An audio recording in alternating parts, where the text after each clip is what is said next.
G'day, I'm Paul. Don't close the review just because the car behind me has stickers all over it and it looks like a melted Prius. This is the Toyota Mirai, and there is a much better looking version of this car coming in 2021. But what I wanted to do today was have a look at the Mirai because it's hydrogen powered. It's something different. It's not just a conventional internal combustion engine.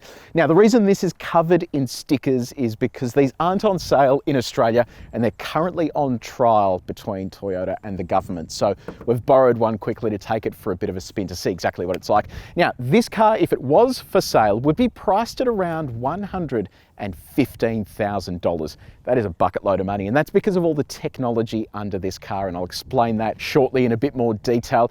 And it's estimated that Toyota loses about $80,000 for each time they sell one of these cars, which is absolutely crazy.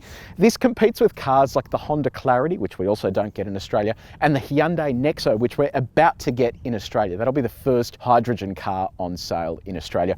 Today we're going to do a detailed review of the Mirai to see what this hydrogen tech is like. Now, you can skip ahead to other parts of this review by using the time codes on the screen there. Or if you're on YouTube, just scroll down below and you'll see the chapters where you can skip ahead. If you haven't done so already, I'd love it if you could hit the subscribe button and also press the bell icon.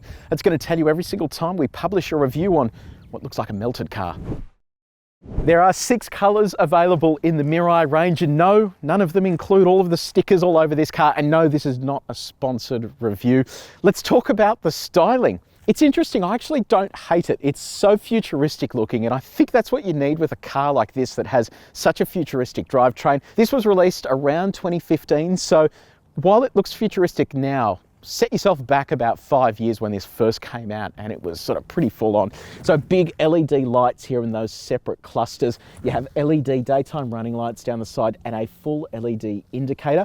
And if we jump down the front here, you can see these air dams here and here. This is used to drag oxygen in for that fuel stack. I'll run through that in a little bit more detail later on. And of course, if you've seen our other Toyota hybrid reviews, you can see there is blue inside this logo, which signifies there is an electric drivetrain in there somewhere in your Toyota. So keep an eye out for that if you ever want to know if a Toyota is hybrid or not. Jump around to the side of the car. So coefficient of drag of 0.29. This needs to be able to cut through the air with as little drag as possible. Have a look at this strafe down the side here as well. I don't know, it's just a really fascinating design. You have eco-friendly tires here. How big are they? They look tiny. 215s, 55 profile on 17-inch alloy wheels. Fuel cell badge here. And let's travel down the side of the car. So it's 4.9 meters long, which is pretty big for a car like this. It feels much bigger than a Prius, 1.8 or so meters wide, and the back is equally as funky. Check this out. You've got this LED strip that runs along the back there with integrated reverse lights, LED indicators, and then LED tail lights as well. So let me know in the comments below, what do you think of the design? I find it interesting. I don't know if I love it, but it is definitely interesting. It stands out. A lot of people check the car out. I'm keen to see what you think. Let me know in the comments below. Let's talk interior, and just like the outside, this interior is very space age. There's a whole lot of angles and all this sort of stuff going on. Similar to the Prius, you'll see these screens for the driver hidden under the hood. Generally, once you design a car, it takes like 5 years for it to go from pen to paper to actually designing and seeing this car in production. So when you think that this car was released in 2015, this was probably designed in 2010 where stuff like this was still pretty cool. Today, it kind of looks a bit dated and doesn't look very modern. And if I'm honest, it doesn't feel like the interior that belongs in a car with a price tag this high. Obviously, the price is so high because of all the technology, but I think it would have been nicer to have something a little fancier inside. Anyway, so let's see how the soft touch dashboard is and some of these surfaces are using our gyrometer. It's a hardness tester that measures from 0 to 100, where 0 is soft and 100 is hard. Let's see what it's like on that dashboard. So, and we'll try our center armrest now as well. That's okay as well. So there you go. What about build quality? Yeah, look, it feels pretty good. It's kind of built like a tank. It's all sort of really put together nicely. And I think this car has a lot of padding, a whole lot of noise insulation as well, because they want to make it as quiet as they possibly can inside the cabin. So let's look at infotainment. This is the last generation of Toyota's infotainment system. It is still used in some cars, but the new one replaces this. So I'm not going to go into too much detail here because there's no real point. If you do want to see a detailed review of the new infotainment system, you can click up here. But let's have a look at this. So navigation, you know, this is all the stuff that we hated about the old infotainment system. It's a bit slow and just fiddly to use. In terms of audio, you have AM, FM, DAB plus digital radio, but there is no smartphone mirroring, so no Apple CarPlay, no Android Auto, and then you have the ability to add apps into the screen as well. But really, there isn't too much to talk about here. What about the other features that you get here?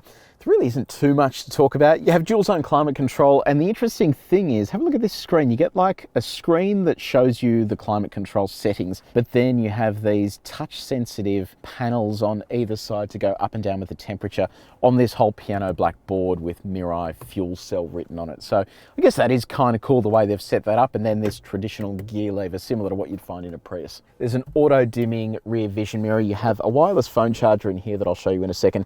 One USB port with an auxiliary outlet. In terms of safety technology, you have radar, cruise control, blind spot monitoring. There really isn't too much to talk about. Now, what does the key look like for the Mirai? Here it is here, pretty basic. You have lock, unlock, boot, and then on the other side, Toyota.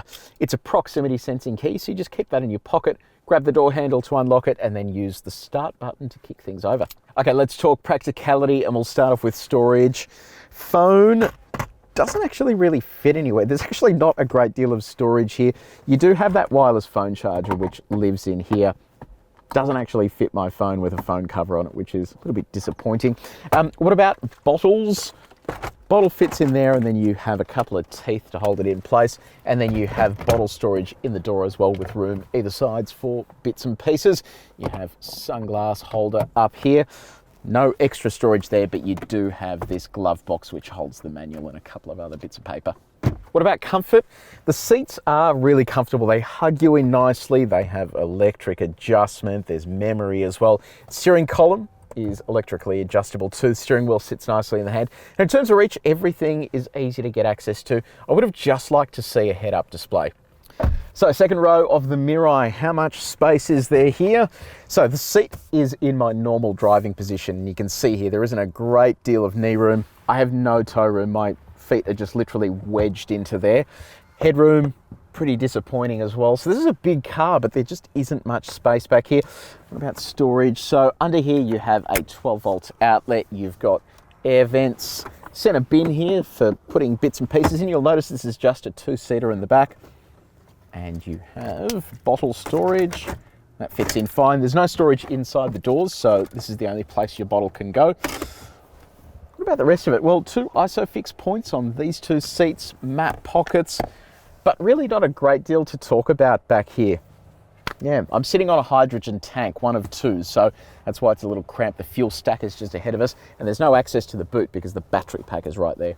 Let's talk cargo space. You have 360 litres available to you.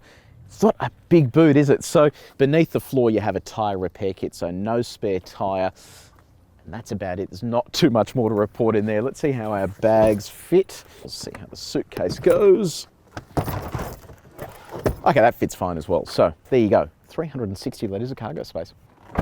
Now, before we go for a spin in the Mirai, I wanted to run you through, I guess, just the basics of how this car works. It may look like a normal-ish looking car on the outside. Everything in here looks normal.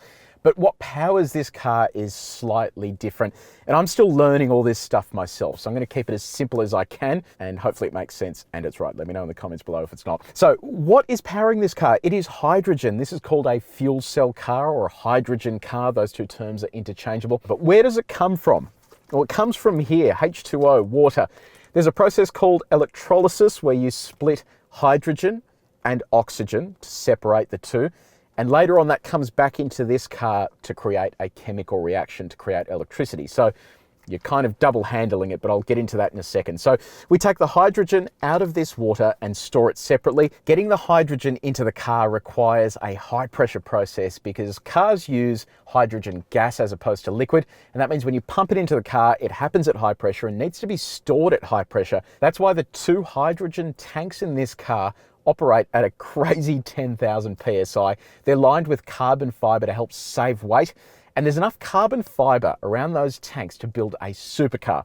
Now, 10,000 PSI, I want to put that into context for you. This is a can of unhealthy soda drink. When this is refrigerated, this has 30 PSI of pressure. The tanks in this car operate at 300 times the amount of pressure than this can of drink. So you can see why it is so volatile and important to get this technology right. So what happens from there? Once the hydrogen is in the tanks, it gets transported through to a fuel stack. That is where the chemical reaction between hydrogen and oxygen drawn in from the outside takes place to create electricity.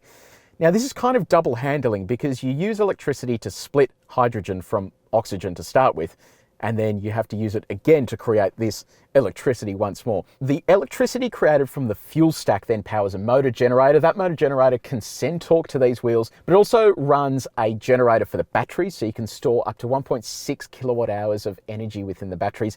And that's similar to a Prius. It means you can access that for torque boost later on. You can also charge it when you use regen braking as well. So that is the system in a nutshell. It's also worth noting that the byproduct of this whole process isn't noxious gases, it's actually water. The car will emit 6 litres of water per 100 kilometres, but you can manually purge it by hitting the H2O button. So what are the disadvantages? Well, the main one is the efficiency of creating hydrogen. You have to use a lot of electricity to create hydrogen, whereas with a battery-operated electric vehicle, on the other hand, you're simply plugging it into the grid. Here you have to use the grid to create the hydrogen and then transport it and then put it in the car. So that is why hydrogen cars will make sense when you can use excess power supply overnight to create hydrogen, or perhaps use solar or wind energy, because then it's effectively free to create the energy that you're plumbing into this car, and you don't need big batteries to lug around at the same time. And I think over time, as hydrogen filling stations become more of a thing, these cars will become popular, especially for people who don't have time to charge, or perhaps live in a home where plugging up an electric vehicle isn't a practical option. So we've hit the road in the Mirai. What kind of power are we talking here? It's 113 kilowatts of power, 335 Newton meters of torque. Doesn't sound like a lot, but keep in mind the car weighs around 1,800 kilograms. So it's not a huge amount of power, but it's enough torque for a car that weighs this much. And that means when you're behind the wheel, it feels pretty energetic. Just in its normal driving mode, you can lean on the throttle and it sort of just whisks you away. It makes the weirdest sound. It's like a distant scream or something. It's very quiet and subdued, but you can hear that it's doing something in the background. And that means it is good for a 0 to 100 dash of 9 seconds. And this is what that looks like.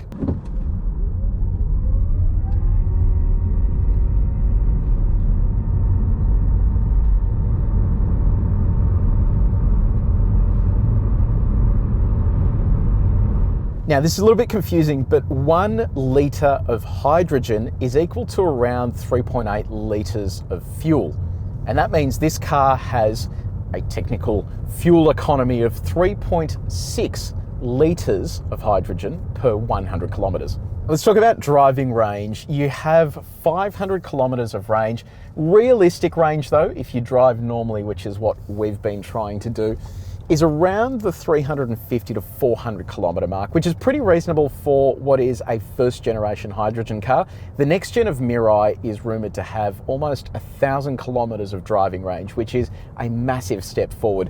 Now, in terms of drive modes, you've got an eco mode, which just makes the throttle sort of do nothing and makes the air conditioning die down. I'm more interested in the power mode. We'll flick that on. So in the power mode, everything sharpens up and it does some more screaming, so it just makes even more noise. So the power mode is pretty fun. There is also a BR mode, which is the mode that allows you to generate electricity from momentum. and that is plumbed back into that small battery that's occasionally used for boosting you along when the hydrogen motor needs a little bit of a kick along. These driver displays are interesting. So you have speed on one side, shows you how fast you're going, but in the center you have a gauge that will tell you when you transition from eco to power. That's where you're getting that assistance from the additional battery pack. It's actually quite fun to just keep it in eco mode so you can take off as gently as possible and waft along nicely without upsetting any of the score gods there that give you a rating out of 100. And then you have a whole stack of other menus there. You've got your consumption record, further trip computer details, a compass, pretty much anything you want. And then at night time, it lights up blue on the left-hand side. It's just an interesting looking display, I reckon. Now, the thing that's most impressive about this car, if you look beyond all the tech beneath the skin, is the ride. The ride is fantastic. It is just gliding over everything. It's no sports car, and I don't think it's ever meant to be that, but if you collect potholes and just nasty bits of road out here in the country, it just goes over it with no dramas. Out on the highway, it is dead silent in here, so all of that money has bought you a lot of noise suppression, so it is very quiet. You can't hear any of the engine or any of those components working. It is just silent as it wafts along. Visibility is good out the front, the rear, the side. You have that blind spot monitor built into the wing mirror. It really is hard to complain, and it is just very easy to drive and just feels like a normal car, which is what's important for these hydrogen cars. So the Toyota Mirai, from the point of view of just a car, this is perfectly normal. It rides really well. It drives just like any other car. You'd never know that it has an alternative fuel stack and all this other gizmo gadgety stuff under the bonnet and also in the back here. So what about from future sustainability? Hydrogen is really resource intensive to produce. So that's going to be the biggest hurdle for this over something like an electric car or just an internal combustion car. But once they start rolling out hydrogen and figure out ways of doing it greenly, I think these could really take off, especially in just consumer cars, buses, trains, all of those big applications where you're returning to a base and you're easily able to fill it. The charging time is much quicker than an electric car as well. So I'm excited to drive the new version of the Mirai, and I'm looking forward to seeing more hydrogen cars on the road in Australia and around the world. Let me know in the comments below, what do you think about this? Are you completely against all of this alternative fuel technology, or do you reckon stuff like hydrogen has legs once it comes down in price? Let me know your thoughts in the comments below. If you enjoyed this video, I'd love it if you could share it. Also hit the like button and subscribe to our channel. Press the bell icon so you can find out every single time we drive something new and something fun. But until next time, take it easy.